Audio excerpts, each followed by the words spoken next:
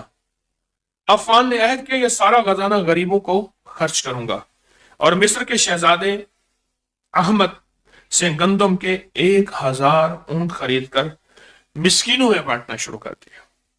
قحط سالی کے بعد کچھ ہی دنوں میں گندم کی قیمت 3 گنا بڑھ گئی تو شہزادہ احمد نے عفان سے کو اپنے محل بلایا, یا تو میرے 1000 اونٹ واپس کر یا پھر گندم کی موجودہ قیمت سے 3 گنا زیادہ دے. عفان نے دونوں شرطیں ماننے سے انکار کر دیا. شہزادہ احمد غصے کے عالم میں مصر کے گورنر ابی عبداللہ الحربی کے پاس پہنچا.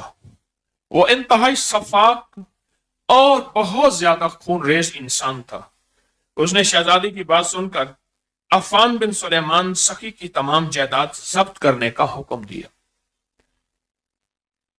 ادھر عفان بن سلیمان اس وقت بزرگ سید علی بن عبداللہ کی خدمت میں بیٹھے سارا ماجرا بیان کیا کہ میں ظلم سے تنگ آ کے اب مصر چھوڑ کے جا رہا ہوں, میری ساری چیز ضبط کر دی ہے, میرے پاس کیا بچا.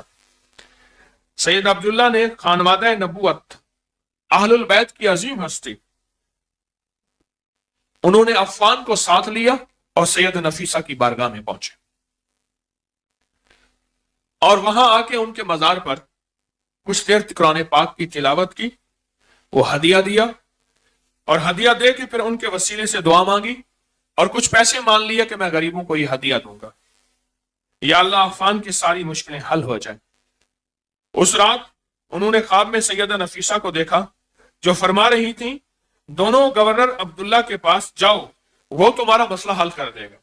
حالانکہ اسی نے تو سارا کچھ ہر چیز جو ہے وہ ضبط کی تھی. اگلے دن دونوں حضرات گورنر کے پاس پہنچے. اس نے حیرت انگیز طور پہ ان دونوں کا بہت احترام کیا اور کہا کہ مجھے سیدہ نفیسہ نے خواب میں حکم فرمایا یہ دونوں حضرات آ رہے ہیں, نیکی اور سخاوت کا سلوک کرو اور عفان کی ساری جائیداد واپس کر دو, کیونکہ انہوں نے مجھے ساتھ لیا ہے اب